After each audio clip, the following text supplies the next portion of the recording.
जय श्री कृष्णा। राधे राधे।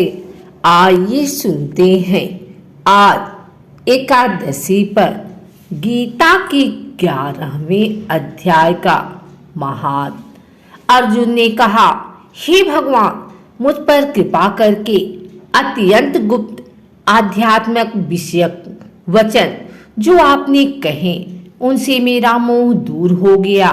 हे कमल नेत्र, मैंने जीवों की उत्पत्ति और नाश का कारण और आपका अक्षय महात्म्य आपके मुखारविंद से विस्तार पूर्वक सुना। हे पुरुषोत्तम, हे परमेश्वर, आपने जैसा कि मेरी इच्छा है। हे योगेश्वर, हे मधुसूदन, आप यदि मुझे उसके देखने योग्य समझे तो आप अपना वह अव्यय रूप मुझे दिखाइए। श्री भगवान ने कहा, हे पार्थ, नाना प्रकार के, नाना वर्णों के और नाना आकारों के मेरे सत सहस्त्र सहस्त्र दिव्य रूपों को देख। हे भारत, तुम वसु, रुद्र, अश्विनी कुमार, मरुदगढ़ और पहले कभी न देखे थे ऐसे आश्चर्य देखो।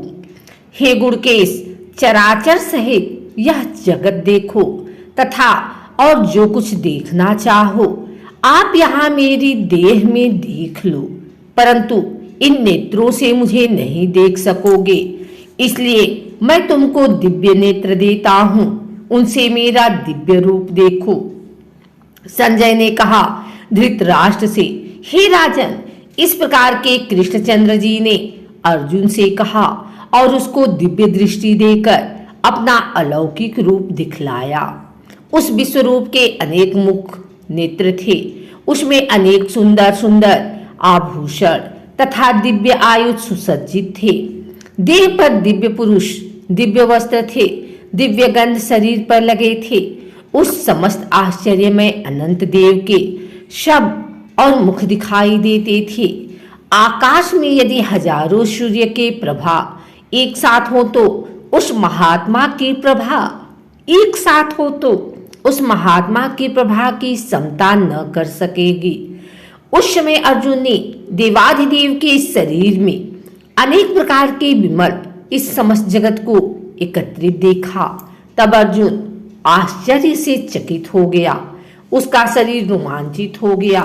उसने शीश नवा हाथ जोड़कर कहा, हे देव, तुम्हारे देह में सब देव, भिन्न भिन्न प्राणियों के समुदाय, कमलासन पर बैठे हुए देवताओं में ईसा, ब्रह्मा, संपूर्ण ऋषि और दिव्य सर्पों को मैं देखता हूँ। हे विशेश्वर, तुम्हारे अनेक भुजा, अनेक उदर, अनेक मुख, अनेक नेत्र हैं। तुम्हारा रूप अनंत है, तुम्हारे अंत तथा आदि को नहीं देखता, किंतु समस्त विश्व भर में तुम्हारा रूप देखता हूँ। तुमको किरीट युक्त गद चक्र धरे, चारों ओर से दीप्यमान तेजो राशि, सर्वत्र चमकते हुए अग्नि तथा सूर्य के भांति प्रकाशवान दुर्निरीक्ष और अपरंपार देख रहा हूँ। मेरे मत से तुम्हें ब्रह्मा जानने के वस्तु, विश्व की महान आधार, नित्य सनातन धर्म के रक्षक, पुराण पुरुषों, मैं आदि मध्य तथा अंत से रहित, अनंत शक्ति, अनंत भुजा, चंद्र सूर्य हैं। नेत्र जिसके कांतिमान अग्नि के सदृश मुख वाला, अपने तेज से संपूर्ण संसार को तपाते हुए देख रहा हूँ। हे महात्मन, पृथ्वी और आकाश के मध्य का वह अंत और समर्पण दिशाएं आपसे ही व्याप्त हो रही हैं। आपका यह अद्भुत और उग्र रूप देख तीनों लोग व्यथित हो रहे हैं। यह देख देवताओं में समूह तुम्हारी शरण आ रहे हैं। उनमें कितने ही भयभीत होकर हाथ जोड़कर तुम्हारी प्रार्थना करते हैं। महर्षियों और सिद्धों का समूह शवासित कहकर नाना प्रकार से तुम्हारी प्रशंसा कर रहा है। रुद्र, आदित्य, वसु, साध्य, विश्वदेव, अश्विनी, मरुत, पिता, गांधव, यक्ष, असुर, सिद्ध इनके संध विस्मित होकर आपकी ओर टकटकी लगाकर देख रहे हैं। हे महाबाहों, अनेक नेत्र, अनेक बाहु, अनेक जांघ, अनेक पर, अनेक पीठ, कराल, दंत युक्त तुम्हारा वह विशाल रूप देखकर सब अत्यंत भयभीत हो रहे हैं। और मैं भी घबरा रहा हूँ। आकाश तक पहुँचते हुए प्रकाशमान अनेक वर्षा से फैलाए हुए मुख के जलने वाले विशाल नेत्र युक्त तुमको देखकर हे विष्णु मेरा जी घबरा रहा है। मुझसे धैर्य धरा नहीं जाता और चित्त स्थिर नहीं होता। हे देवेश, हे जगन निवास, भयंकर दाढ़ों वाले और कालाग्नि के सदृश आपके मुखों को देखकर मुझे दिशाएं नहीं सूझती, मैं शांति नहीं पाता, अतएव मुझ पर दया करो। धृतराष्ट्र के दुर्योधनादि पुत्र अपने साथ राजाओं सहित और भीष्म, द्रोण और कर्ण तथा हमारी ओर के मुख्य योद्धा बड़ी बड़ी डालों से युक्त विकास आपके मुख में शीघ्रता से प्रवेश कर रहे हैं और उनमें कितने लोग आपके दांतों से दबकर ऐसे दिखाई देते मानो उनका शरीर चूर हो गया है।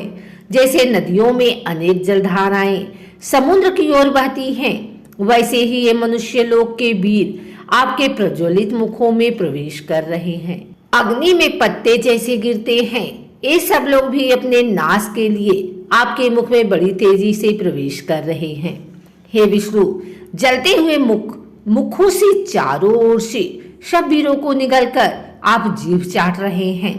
आपकी तीक्ष्ण प्रभाएं समस्त संसार को तेज व्याप्त कर तृप्त कर रही है। यह भयानक रूपधारी कौन है, यह मुझसे कहो। हे देवेंद्र, आपको नमस्कार है, मुझ पर प्रसन्न हो। हे जगतकर्ता आदि पुरुष, आपको जानने की मैं इच्छा रखता हूँ, क्योंकि आपकी यह प्रवृत्ति मेरे समझ में ही नहीं आती।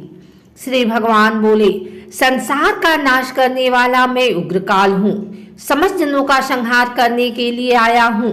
तुम्हारे युद्ध न कर वीर जीवित न रह सकेंगे, अतएव तुम उठो, शत्रुओं का संहार करो, यश को लेकर इस समृद्धशाली राज्य का भोग करो। हे सवैव साचिन, उनको मैंने पहले ही मार रखा है, तुम केवल निमित्त मात्र ही हो जाओ। मेरे मारे हुए द्रोण, भीष्म, जयद्रथ, कर्ण और योद्धाओं को मारो, घबराओ मत, युद्ध करो, तुम संग्राम में शत्रुओं को जीतोगे। संजय ने कहा। इस प्रकार श्री कृष्ण जी के वचन सुन मुकुटधारी अर्जुन हाथ जोड़कर कंपित हुए और भयभीत हो साष्टांग प्रणाम कर नम्रता पूर्वक बोले, हे ऋषिकेश, आपके गुणगान करने से सब संसार प्रसन्न हो और प्रेम मग्न हो रहा है।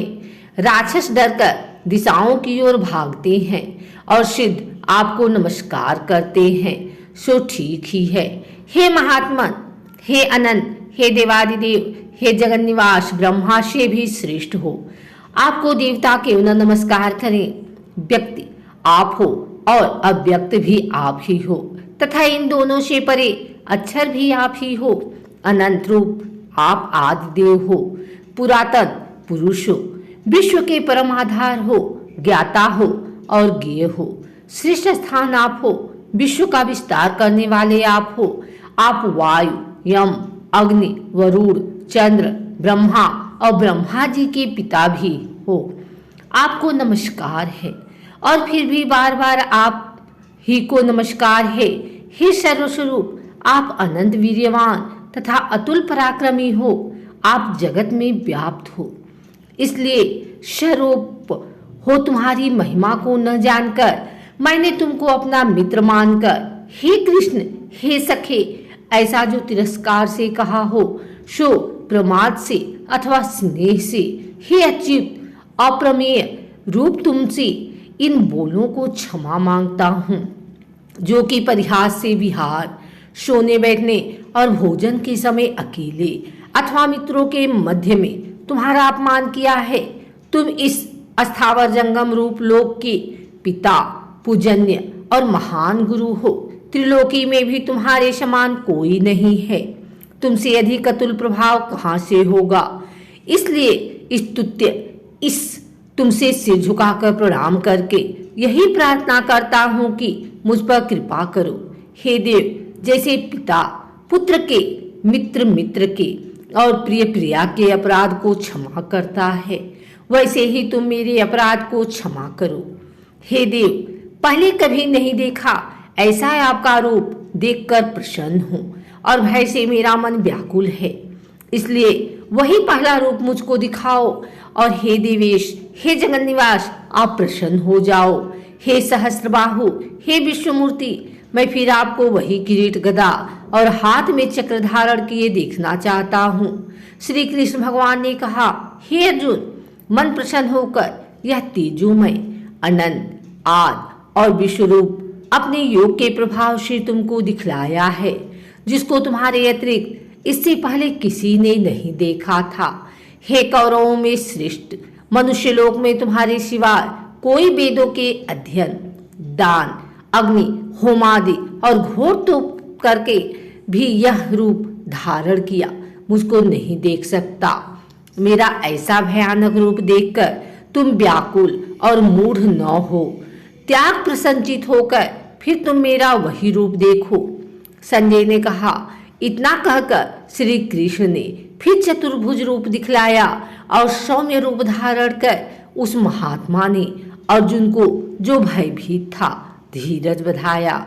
अर्जुन ने कहा, हे जनार्दन, आपके सौम्य दिव्य मंगल रूप को देखकर अब मैं प्रसन्नचित हो स्वच्छता को प्राप्त हुआ।